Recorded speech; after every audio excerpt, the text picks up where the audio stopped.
All right, team, and Jarrod, welcome to our team training. So happy to have you.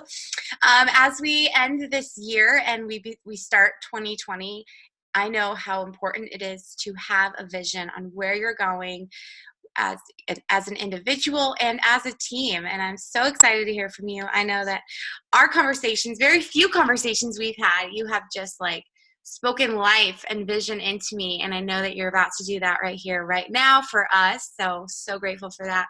But I'm gonna just hand it over to you. Share with us who you are, a little of your story here with our company, and how important casting vision is for you. Stacy, can you hear me? Yes. Well, I'm excited to be here. I hope all is well. I'm glad to get the call, and I didn't know how we were going to facilitate tonight, but this is dangerous. Turning the microphone over to me. I'm not a big talker, so you just talk all you want. You know, I always I laugh all the time when I hear people say, "Oh, I'm so shy. I don't like speaking, and I don't like talking in front of other people," because that is not my story. I love it. This is what I live for. I tried at one point, write this word down or write that word down, try. To try means to fail with dignity, right? So when people say, "Oh, I'm trying, oh, I'm going to try," that means to fail with dignity. But I did try to be the recluse, behind the scenes, exquisite, nonverbal person, because I just thought that was so intriguing. I would meet people that were very, introverted and recluse and didn't say a whole lot. I thought that was like, wow, that's incredible. So I tried it out for 2 minutes, and I almost died. So tonight, what you see is what you get. I'm excited to obviously be here to just kind of talk a little bit about one of my favorite topics, which is that of vision, because I think it has been the saving grace for me when it comes to network marketing. Quick highlights. My wife Portia and I, we've been involved in this profession now for 15 years. We met originally through a friend of ours. We were actually in a former company together, what they call cross-line or sideline from each other, but we didn't even know it. And in that company, I think her first full year, really blowing and going, attending events, attending functions, my wife made a whopping $1,200 for the whole year. How many of you made more than that in a year? Okay, so she wasn't exactly crushing it, but the thing I tell people about network marketing is this. I want you to write this down. Network marketing is really a personal self-development course. Oh, is that Burnett? That was so sweet. He brought us something and gave her a kiss. Oh, honey, come give me a kiss. Let them see I'm in love. All right. Anyway, she's downstairs. She's been working like 12, 14-hour days. But anyhow, network marketing is a personal self-development course with a compensation plan attached to it. That's all it is. It's a personal self-development course with a compensation plan attached to it. And so, in that company that we were a part of, I didn't do extremely well financially at all. But here's what I did do. I found myself in the company of people that had done extremely well in network marketing, in business. I learned how to speak. I learned how to dress.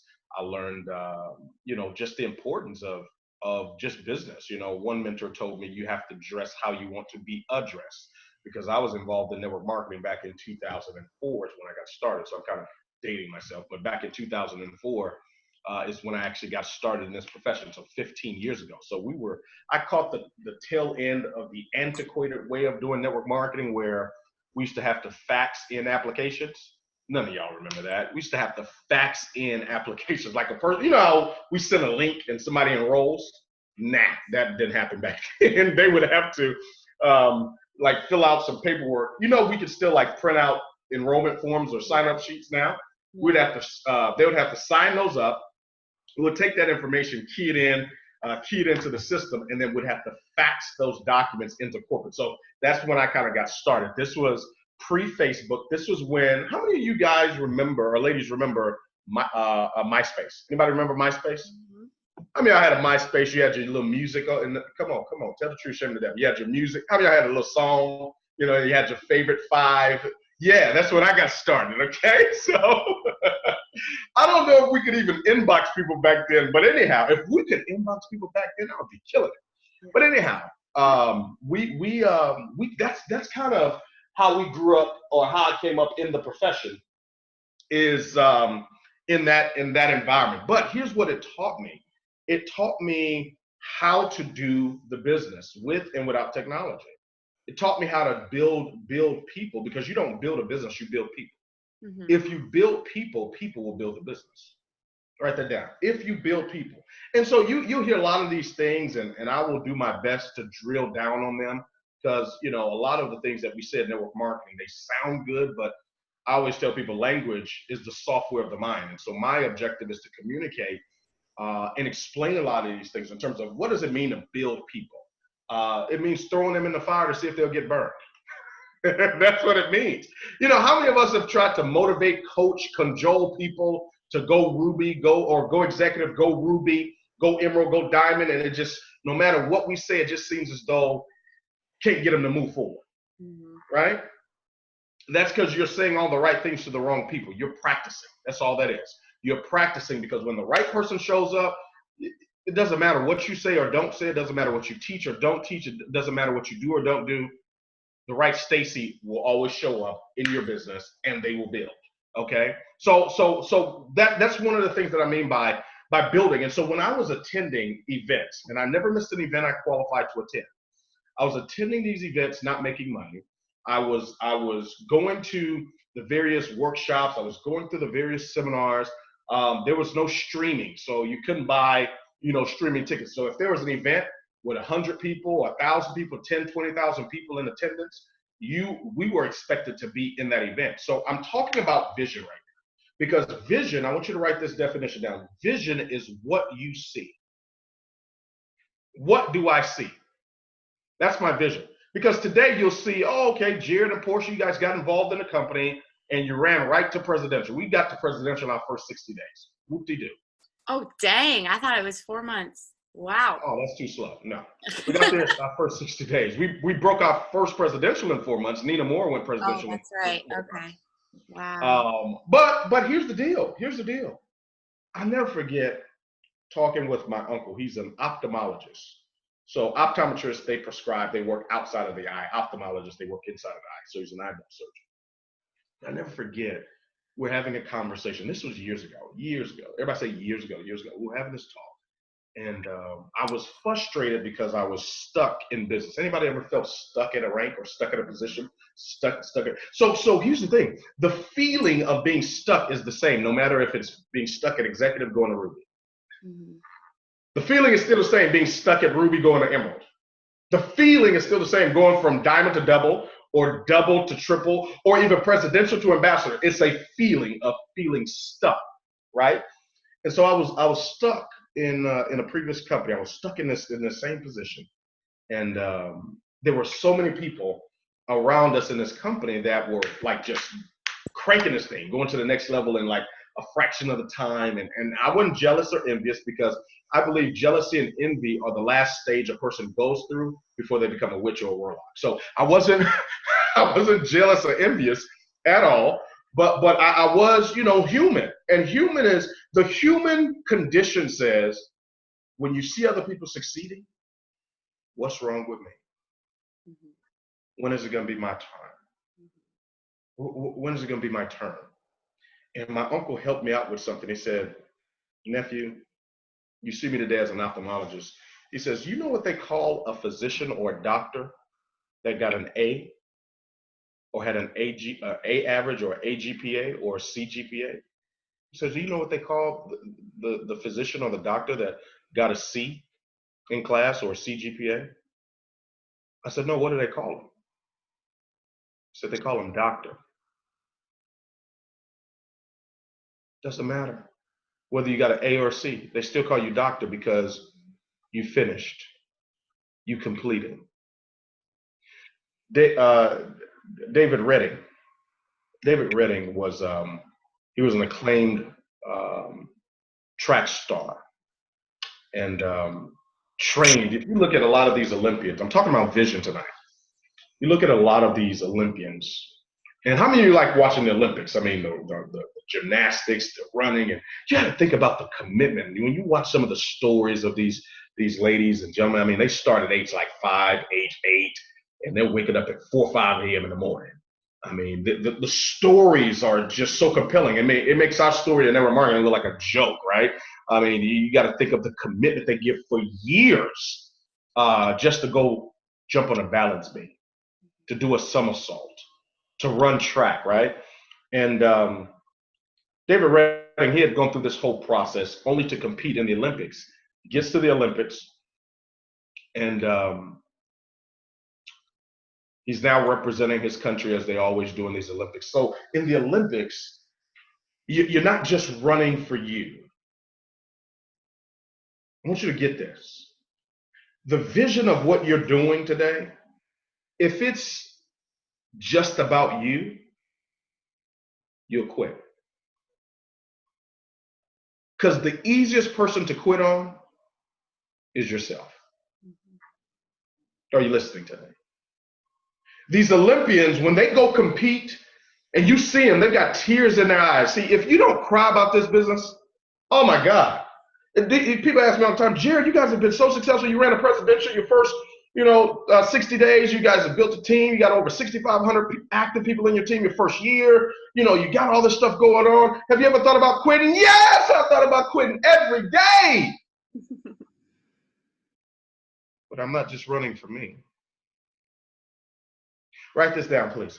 Ambition is about me. Vision is about we. Ambition is about me. Ambition is, what I get to do with me and my kids. Ambition is my bills. Ambition is my house. Ambition is my car. Ambition is my shoes. Ambition is my vacations. Ambition is my weight loss. That's ambition. There's nothing wrong with it. But to sustain long term, to have a marked Pentecost experience, it cannot be about me. It has to be about we. Are you listening to me? David Redding is trained and sacrificed for years. Now he's running the 100-meter dash race. Other countries are lined up next to him. You've seen the racing. How many of you seen the racing in the Olympics? You see him running, right? Here he is. He's lined up. And the gun goes off. Pow! He takes off. Middle of the race. He's trained. He's hydrated. He's sacrificed. He's taken time away from family, away from friends to run this race. He's given his life to do it. Middle of the race, guess what happens? Pulls a hamstring. Anybody ever lost a leg of business before? I mean, it's nothing like running the race and you pull a hamstring. That girl that told you she was going to ride with you, she was going to be I'm going to be your number one earner. Anybody ever have somebody join the business and say, watch out for me. Remember my name. And he pulls his hamstring running. Loses a leg of business. Majority of people, you know what they do when they lose a leg? They quit. They quit. Lose a leg, they pull over. They start, watch this, they start holding on to the leg. Oh God, I hear you. They start holding on to the leg that they've lost. They keep praying to God to bless what he's attempting to break.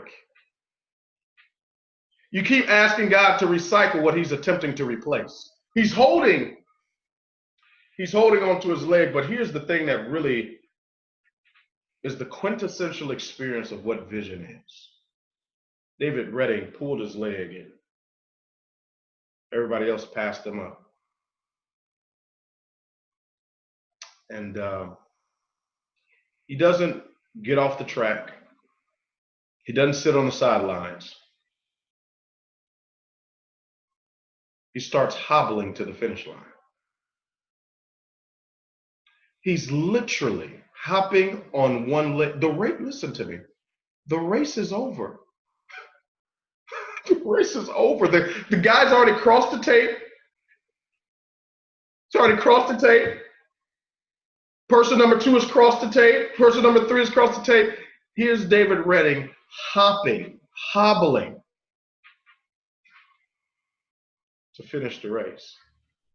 In the midst of it, with tears streaming down his face, him holding his thigh in agony and pain, his father jumps over the rails, comes from out of the stands, running to his son. Security tries to stop his father. His father pushes off security, runs to his son. Grabs his son. His son didn't know who was grabbing him, but he almost tried to push off his dad because he thought it was somebody trying to get him to stop running. He looks over, he sees it's his dad. His dad grabs his arm, puts it over his neck. David Redding buries his face in his father's chest and hobbles all the way to the finish line. And they asked him, David, why in the world did you keep running? Why in the world did you keep going? He says, I didn't come to start a race. I came to finish one. See, vision causes you to keep going when you've pulled something. Vision causes you to have a sense of pride to finish what you started, in spite of the obstacles, in spite of the setbacks, and there will be setbacks. There will be people that look you in your eyes and tell you sweet lies of what they will do and what they will become. This business will give you your highest highs and your lowest lows. This business will stretch you. It will chew you up and spit you out. This business will have you running when ain't nobody chasing you. Something as simple as putting on a wrap. Something as simple as pouring some greens in some water and shaking it up. Something so simple can be so difficult. Why? Because the business isn't difficult. You know what's difficult? People. There can, write this down, please. There can be no difficulty without destiny. There can be no strength without struggle. The breakdowns come before the breakthroughs. Write it down. The breakdowns come before the breakthroughs. And so what am I saying to you? I'm saying to you, vision is what I see. Purpose is why I see it. Vision is what I see. Purpose is why I see it. See, so if I was to define purpose, I would say purpose is my vision in pictures. People, I want to pursue my purpose. Baby, be careful. Pursuing your purpose can be painful. Are you listening to me? Pursuing my purpose is painful because through the pain teaches you, write it down, please. Pain will always teach you lessons your pride wouldn't allow you to learn. Pain will always teach you what your pride wouldn't allow you to learn. So my vision, people ask me all the time, Jarrod, why network marketing? Why it works? Matter of fact, after I get off this webinar, I've got a call with a young lady. And one of her questions, she said, why it works. She had gone to a rap party 6 or 7 years ago. I think she did become a loyal customer, and never got started with building a business, went on to do some other things and got herself to a great income. And we started chatting, and she said, why it works. She says, man, I've been seeing some of your posting. I've been seeing some of your stuff on social. What does that mean? You see, build it for your last name. She was like, what does that mean? Let me talk to you about the embodiment of vision. Talk to you about my vision. And you hear this in the business. How many of us have ever heard you've got to have a reason why? A reason why. How many of us has heard that? Why? W-H-Y. Write this down, please. W-H-Y. What has you? What has you? What holds you to the business? What has you committed? Commitment. Commitment is doing what I said I would do long after the good feeling in which I've set it in has since passed me. That's commitment. It is doing what I said I was going to do I told Mike Patillo, don't worry about it. Jarrod, if I say I'm going to do something, I'm going to do it. I'm going to hobble to the finish line. Doesn't matter. I'm going to hobble there. If I've got to run, I'll run. If I've got to jog, I'll jog. If I've got to walk, I'll walk. If I've got to crawl, I'll crawl. Write this down, please. I would rather crawl to my future than run back to my past. That's vision. Full of wisdom. I love it. That's vision. I look at Mark Pentecost. What an example. Everybody claps and celebrates Mark right now. What an example. I was listening, everybody was posting the he and his family, they were at the Spartans. I think it's the Spartans, right? Spartans game. I'm not a big college basketball guy. I'm a huge NBA guy, like huge. When I say huge, I'm talking about like it's sickening. Like my wife broke down and had to buy a TV for the bedroom. That's how sickening it is. But anyway, that's a whole different topic. But I'm listening as everybody was resharing and excited. Oh man, he's sitting right there courtside with his family, and it's his daughter's birthday, and they're sitting courtside, and that's wonderful. What about you? When's your family going to sit courtside in life? Maybe it's not a basketball game. When's your family? See, that's what I see. Watch this. I heard something during the process of listening, and it was Dick. I think it was Dick Vitale. He was talking about Mark Pentecost. He said, yeah, man, incredible guy, and he gave $1 million. He gave $1 million. He gave do you know how much money you have to give $1 million? You're talking about making $1 million. This dude is giving away $1 million. The former school teacher, high school basketball coach, is giving away $1 million. And Mark is not 6'2". Mark is probably like 5'7", 5'8". Really. He's really like 5'6". So he's not a tall guy. I mean, this guy is off the chain. He gave, how many of you want to be in a position to give away $1 million?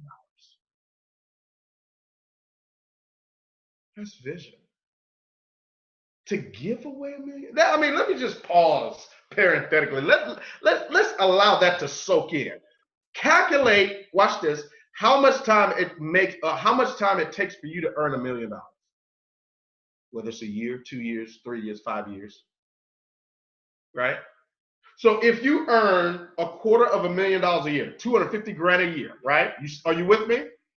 This is yes online. This is no. Okay. I'm just kidding. So I said, let's say you make $250,000 a year, $250,000 a year. Stacy, that's $20,000 a month net.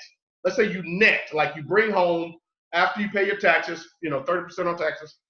But let's say $250,000 a year, $20,000 a month. It takes you 5 years. Right? No, I'm sorry, 4 years. What did I say, 5 years? No, I said $250,000 a year, right?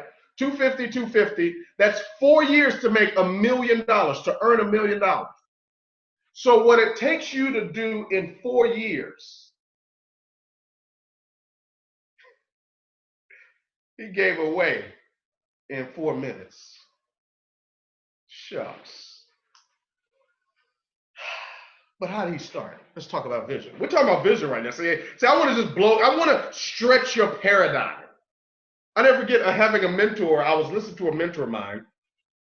He used to work in retail sales at a mall. He used to work in a mall before he got into network marketing. In the last, I think, 20 years, he's made like $18 or $19 million, right? And not bad. Starting working at a mall, like folding clothes at a mall. And now you made multi-millions. And I never forget listening to a documentary that he was doing, like a success story for the company. And he said he wanted to tithe 6 figures. He wanted to be in a position to give away 6 figures a year, $100,000 a year. And I thought, wow. Here I was early in my career. I just wanted to make 6 figures. I just wanted to get, at that point, I just wanted to get to $100,000 a year. $100,000 a year, that's $8,333 a month, right? I just wanted to get to that type of income. And here he was talking about giving away 6 figures a year. And I was like, whoa, that's vision. And I encounter Mark Pentecost. And you would never know it. Had Dick Vitale not said that, none of us would have known. He's writing checks to people, to organizations, to foundations for $1 million. What about you? Remember, I told you, ambition is about me. Vision is about we. This is why you got to get rich. You got to get rich. You just do. You know why you got to get rich? Because there's so many people counting on you to become rich. They don't have the courage to do it. That's why you have to do it. I think the new buzzword in life and business, especially amongst millennials, by the way, I am a millennial. I did the research. I was born in 1983. I'm a millennial. So, I mean, y'all can go research it. So I can talk to millennials, right?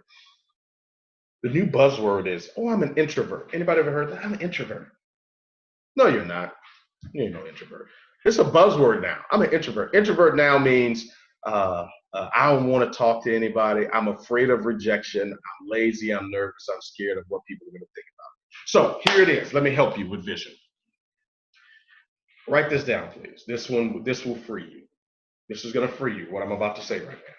This will answer a lot of questions that you've had about yourself and other people on your team as to why and how to manifest vision. All hesitation, not some, not most, not majority, but all hesitation is rooted in fear. Did you hear me? What did I say? All hesitation is rooted in fear. Aren't you glad you came to this positive session tonight? All hesitation is rooted in fear. The reason why you hesitate is because you're afraid of something. Jarrod, what is it that I'm afraid of? I'm glad you asked. Number one fear. Fear of not being good enough. Who's going to listen to me? I'm too fat. I'm not the right color. My hair doesn't grow the right way.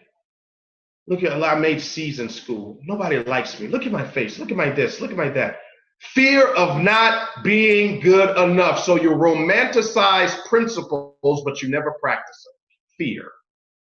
I'm not the right height. I'm not the right shape. I don't make the right amount of money. I'm not the this. I'm not good enough. See, 80% of our business is psychology. It's how we think. It's the story that we tell ourselves. That's what blocks your vision. See, if we can enlarge and dislodge and unpack and decompartmentalize all of these little triggers and idiosyncrasies, I promise you can run right to vision. It's just like a car. Anybody ever gotten in a car and you pull out of the driveway, you're about to hit the road and it's foggy? Anybody ever had fog when you try to leave somewhere? What happens when it's foggy? Do you speed up or do you slow down? You slow down. Why do you slow down? You slow down because you can't see. I told you vision is what do I see? What causes the fog in our business and in life is our fears. It's so foggy. That's why we stay, watch this, we stay in park and put on our hazard lights.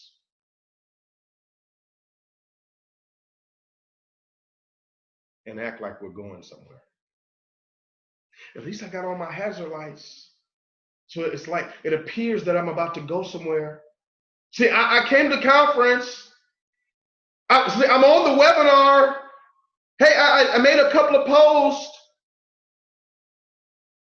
Got on our hazard lights. Number one, fear. I'm not good enough. Number two, fear of failure.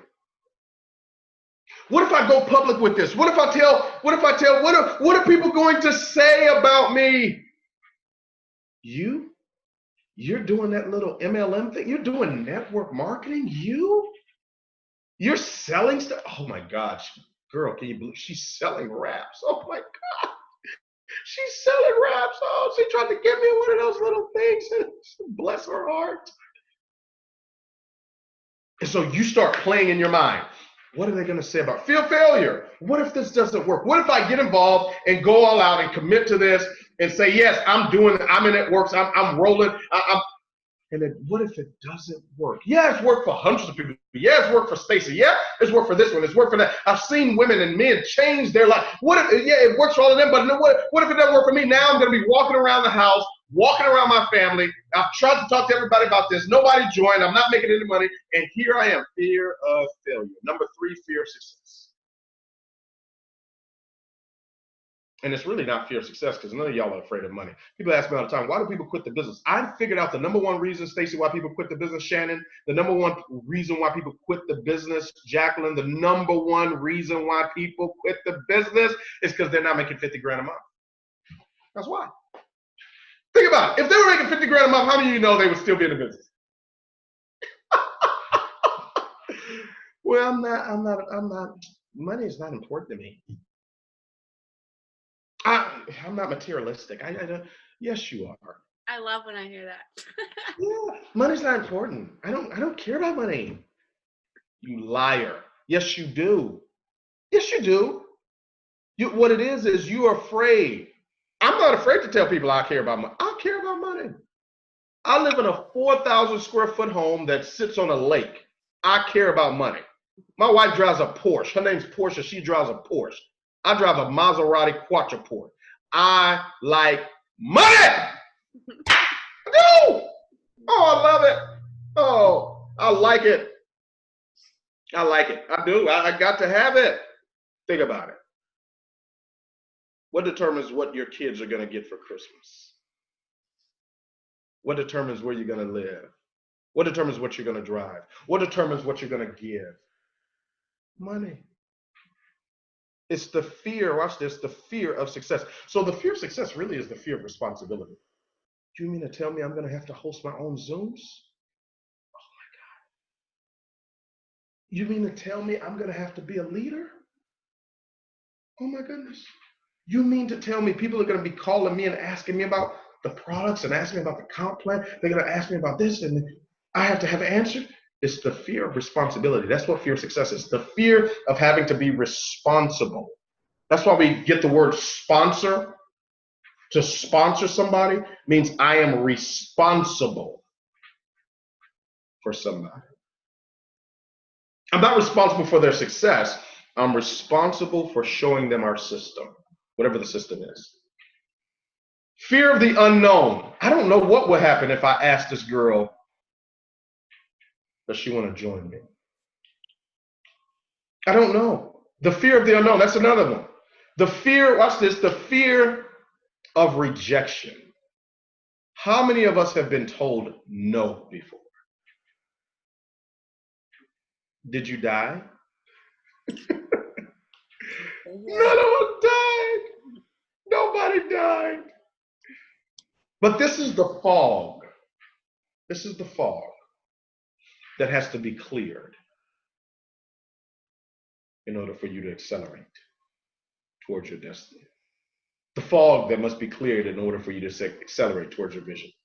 So when I'm casting the vision, I know what my vision is.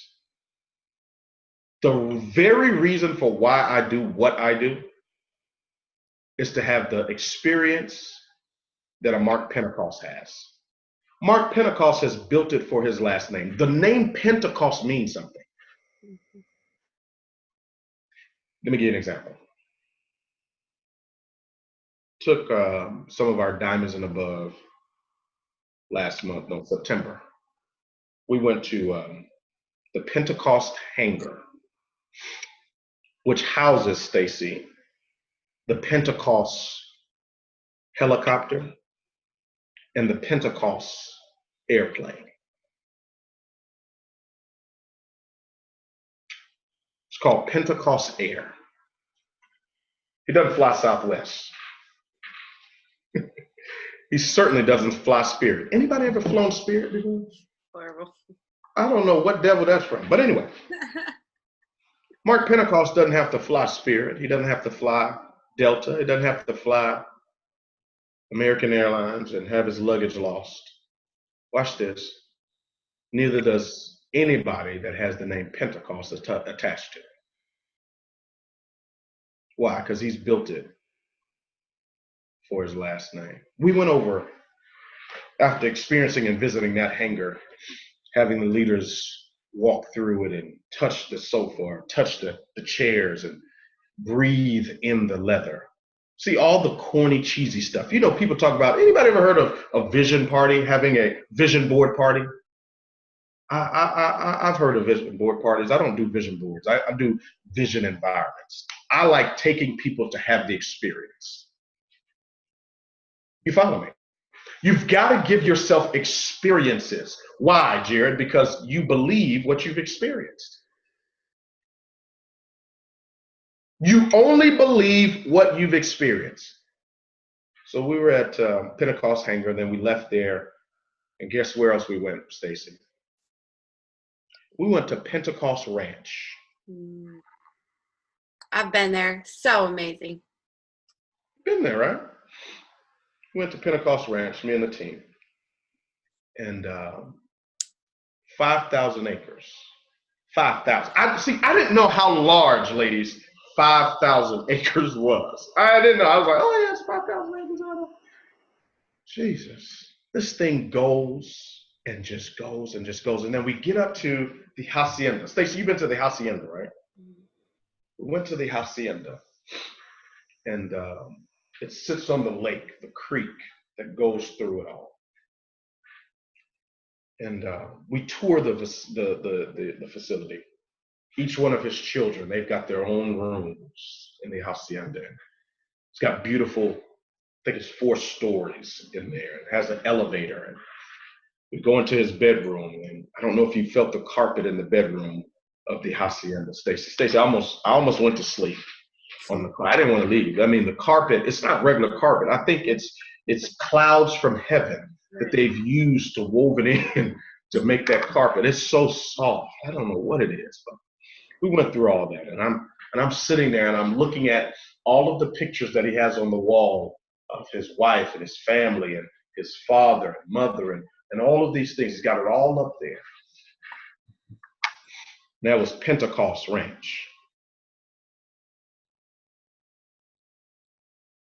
Then they showed us the island. Pentecost Island. So you got Pentecost Air, Pentecost Ranch, Pentecost Island. 100-acre island. Their own island. It's theirs.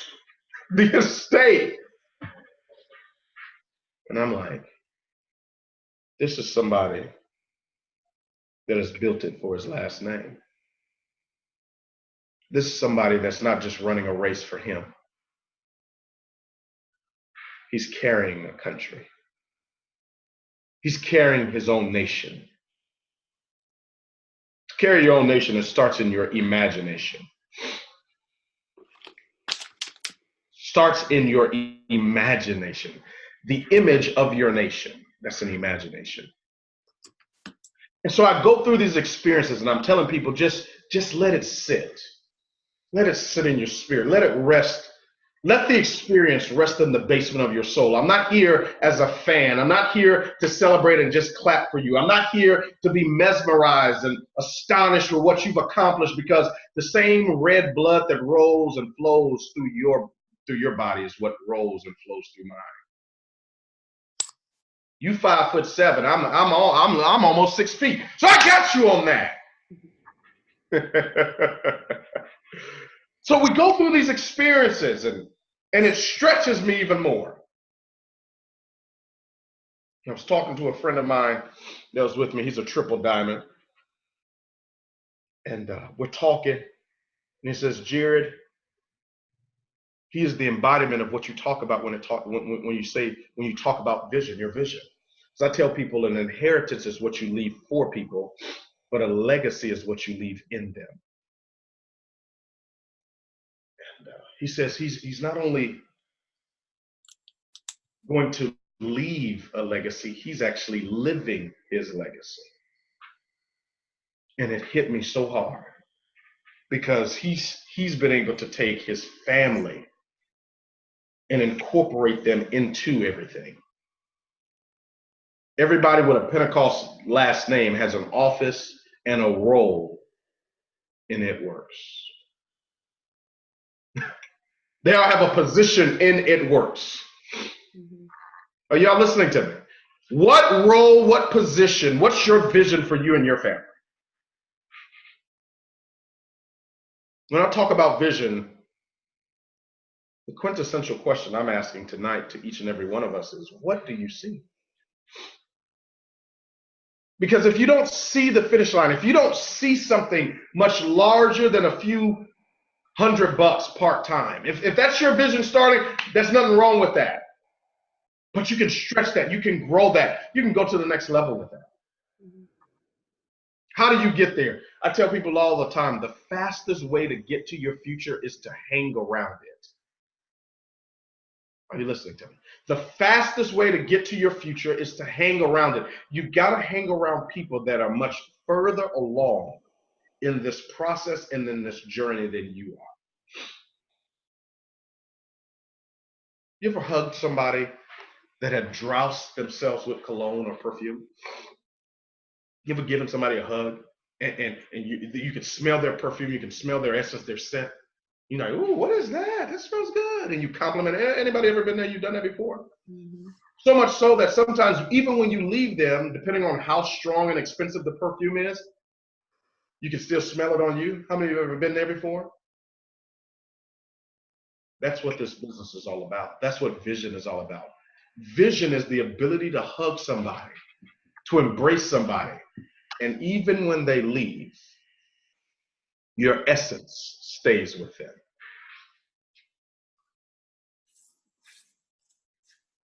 Write this down and I'm done, Stacey. I don't want to bore y'all. Okay, after this, I just have a couple questions and then I'll let you go. Okay, cool. Awesome. One statement I'm going to make, and then I'm done. If I was to surmise what vision is, I want you to write this down. Vision is one beggar telling another beggar where they found some bread. That's it. Wow. You, my friend, are incredible. So I want to give my team a little bit of kind of our experience, how I met you. So it was green carpet just a couple months ago, and we're at the same hotel, and I'm looking like a hot mess in my sweatpants. And you're just so welcoming, and we talk, and literally the next day or 2 days after, I go and buy some Christian Louboutins, some red bottom heels that I wore for my ambassador speech. And it was because you literally spoke so much vision inside me. And like you said, you dressed as the part you want. You act as the part you want. And it just it blew my mind. And so it was an incredible feeling, and I still haven't test drove that Tesla yet, but I'm going to do it. You're amazing. Okay, so a couple questions that some of my team had for you. As you know, in a business, sometimes we have those trying seasons, those trying times. How do you continue to cast your vision, the same vision, when maybe it has slowed down a little bit? Instead of quitting, like, what kind of route would you take at that point? Ask the question again. If the business slows down, or when the business slows down, or things go through. Mm-hmm. How do you continue to stick with the vision that you had? Like, how do you, instead of quitting, like, how do you just continue to go? You've got to get around people that are still going. You got to get around people that are hot, because you're going to want to quit. All of us want to quit at some times. Doesn't matter if you're a presidential, an ambassador. You ask anybody, write this down. Every ambassador has a past, and every distributor has a future. Amen. And we all, at some point, want to quit. You know why you want to quit? You want to quit because you can't control it. Mm-hmm. You never quit what you can control. It's what you can't control. You say, ah! Right. You pulled a hamstring. You lost a leg. You know, nobody quits when things are going good. Right. Right? Nobody quits when things. That's why when leaders are, I mean, they're blowing and going, they're having great runs. I mean, income is up, and they call you, they're excited. Oh my gosh, my check was 12 grand for the month, and this, that. You know what I always tell leaders? And I tell people, I say, keep this same energy. Mm-hmm. Keep this same energy when you go through a cycle. You understand? Keep the same energy. Why? Because what goes up must come down. That's law. That's the nature of business. That's the nature of life. What goes up must come down. So in the down seasons, you put it in your heart. In the good seasons, you put it in your pocket. Mm. It's all a part of the process. Nothing. I never forget talking with a pastor friend of mine. This was years ago. This gentleman, he started his church. He was like 28 years old. By the time he was 30, he had 15,000 members. 15,000 members. By the time he was 30, I mean, he was doing 3 services a day. 3 services a Sunday. It was packed out. I mean, just incredible. And then guess what? He hit the wall. People started leaving his church, going to another hot church, going to the next, charismatic preacher. I live in Houston, Texas. This is the land of what I call platinum prosperity preachers. Like Joel Osteen is right up the street. Joel Osteen and them, they do about $100 million plus a year in business, as a church. And he said he went to his mentor, this friend of mine, he went to his mentor. And he asked me, he said, man, things aren't hot. Things aren't popping right now. People are leaving the church. Things aren't growing like they used to grow. Things aren't hot. And he said his mentor told him, he says, sir, nothing stays hot forever. Because if it did, it'll burn up. So during the growing times, the shedding times, the cycles, you've got to get around people that are growing. You got to get around people that are hot so that the embrace of what they're doing, that scent and that essence can fall back on you. Ooh, I love it. Okay. I actually heard something the other day. People naturally feel more accountable for their part when they clearly understand that they're a part of something bigger than themselves. Yes. So as distributors, when you start building a team, you're a leader, you're having to train them, you're having to guide them and teach them the systems that we teach. How do you cast that vision for people who are newer, who maybe they don't see the vision right away? Mm-hmm. How do you just keep casting that? Well, you got to keep selling them on the vision. What is the vision? What is it that you see? What do you see? Because people will go further for what you see than what they can see in the beginning. Right. You got to allow them to see your vision before as theirs continues to develop. That's why one of the greatest leaders that ever came to planet Earth, he used to always talk about the vision. Mm-hmm. Always. In spite of what was going on. In my Father's house, there are many mansions. He'd be talking about vision. He'd be casting vision of what was going to happen, what was going to take place. So the people that were coming behind him, people that were following, would buy into it. So every single day I'm talking about it. I'm talking about it with the leaders. What are we doing? What's going on? What's happening? Why are we doing this? And what you have to do as a leader is you have to personalize their pain. One of the first questions I ask a person that I'm going to invest my time with, why are you doing the business? Why? Our kids, that's the most powerful question they ask us that drives us nuts. Why, Mom? Why? Mm-hmm. Why? And you're like, oh, because it's so powerful, that 3-letter word, why? Mm-hmm. And you, as a leader, you have to be able to communicate and articulate to them why you are doing what you're doing. And you have to do it in every season. Mm-hmm. In every season of the business. Mm-hmm. Because one person showing up into your business can take you from where you are today to skipping 2 to 3 levels. Mm-hmm. Just like that. But when that person shows up, are you in the peak state? Do you have the right psychology to be able to articulate a vision of what you see? That is so compelling for them to say, you know what, this is the leader that I'm looking to follow. Yeah, I think it's also important to know that not everybody will see your vision, and you've got to, let those go and just continue to cast the vision for those still in it. It's hard sometimes to let people go, but I think it's when you let them go, it's a relief, and then you can find someone new who's ready and willing to work with you with your vision. Agreed, 1,000%, Stacey. I agree 1,000% because that's another thing. We oftentimes try to resurrect the dead instead of giving birth to new life. Right. And that's all of us. We sit there and we see. I've learned to believe in people. I just don't believe people. Mm-hmm. Yeah. I don't. A lot. No. See, here's the thing. Until a person is full time, they're not all in. I saw your video. Wasn't that correct? Did you get it? You're not all in until you're full time. Yeah. Anything can knock you off course until you're full time. When you're full time and this is the primary way you provide for you and your family, you pay your mortgage, your rent, your utilities, your car notes, your insurance, your food, your groceries, until your It Works commissions are your primary source of income, you're not all in. Mm-hmm. You're not. Think about it. You would have a different sense of urgency. By show of hands, how many of you realize you would have a different sense of urgency when it comes to the business if this was your full-time gig? Mm-hmm. That's all of us. That's every last person.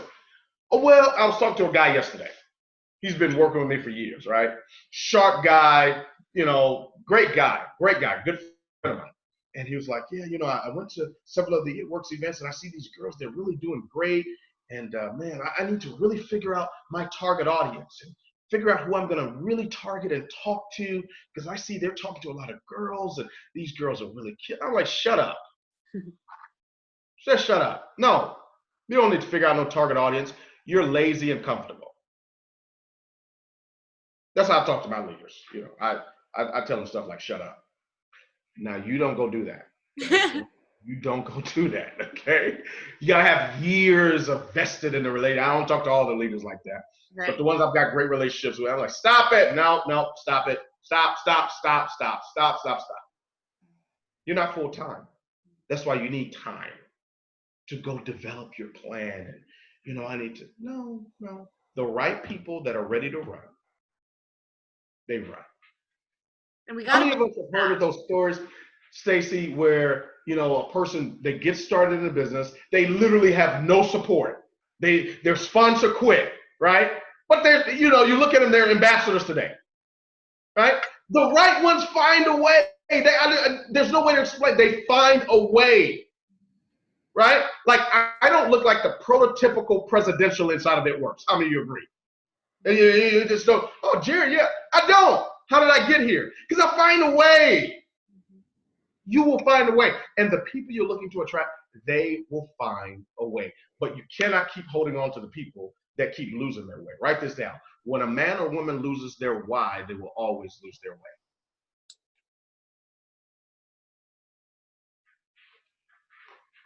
I love it. Okay, I have one more question for you, and then I will just go soak all this up. Okay, so when somebody joins the business and their significant other isn't seeing the vision, hasn't seen it, maybe isn't seeing the money coming yet, maybe isn't seeing all the things that we're telling them that we want but yet they're negative about it. Like, how do you handle that? How would you tell your leaders to handle that? You got to go make some money. No, they don't believe. Most spouses don't believe. If you're married to an incredible spouse that believes and supports you, great, awesome. The majority of them won't. Mm-hmm. They won't. But it's not just network marketing, it's life, it's business. You know why? Because it's not that they don't like you or they don't believe in you. It's the majority of people, they're like, man, it's a risk. Mm-hmm. This is a risk. And it's a risk. You know why it's a risk? Because it doesn't have any guarantees, Stacey. There's no guarantee that you are going to be an ambassador. There's no guarantee that you're going to be making $5,000 a month. There's no guarantee you're going to be making $10,000 a month. And most of the time, your spouse has not met anybody that has been successful in direct sales or in network marketing. So how do I get my spouse to be positive? Change the bank accounts to positive numbers. Mm-hmm. Bring home a $1,000 check. Bring home a $2,000 check. If you want to get something done in life, you want to get something accomplished in life, give it to a woman with a plan and a prayer life. Women are the most amazing, fascinating people on earth. Men, we do everything we do because of a woman. Period.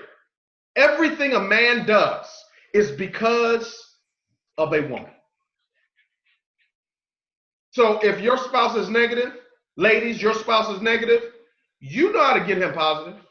Don't act like you don't know. Don't come to me with this old Christian conversation. You know how to get him positive.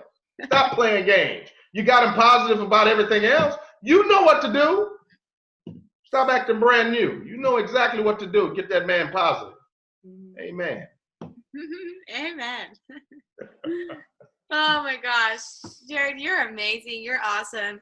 You have, I know everyone's just been staring, listening. Nothing. You. Oh, is that Portia? Yeah, she's late to the program. Hi, everyone. No. Portia. I don't have on my wig. I will come say hi. She said she don't have on her wig. I'm gonna bug you, bug you as well. So don't worry. But seriously, thank you so much. I mean, I know how important vision is and casting vision and ending this year strong with a vision for 2020. We got clear vision, and it's so important to cast it. No matter what your vision is, start somewhere, start small, but get some vision there. Share it with everyone and use what Jarrod taught us, because, dude, you are just full of inspiration, full of knowledge, and I'm loving it. One quick picture, and I'm going to let you go. Okay. Everyone, show your faces. You got 1 second. Show your faces. Don't be afraid to show your faces. All you got to do is smile. Show your faces. Oh, look at all these beautiful faces. Look at the little guy. Look at little guy here. Oh, it's so beautiful. Okay. All right. Show your faces. 5 seconds. 5, 4, 3, 2, 1. All right. Such beautiful faces. All right, ladies, let's go and kick butt. Thank you we so just much. got an email. Double promotion points. Let's get to Margaritaville. Heck yeah, let's do it. Hey, Stacey, I recruited 12 people this last 30 days. Well, oh my goodness, we're going to have some more conversations. Yeah. Y'all gonna let me out-recruit y'all? That's something else, boy. Y'all something else. You ladies better get to work. Getting to work. I'm going to beat you this month. All right. All right, we'll talk to you later. Thank you again. All righty, bye-bye. Bye. Bye, guys. I have this recording. I'll post it up. That was awesome.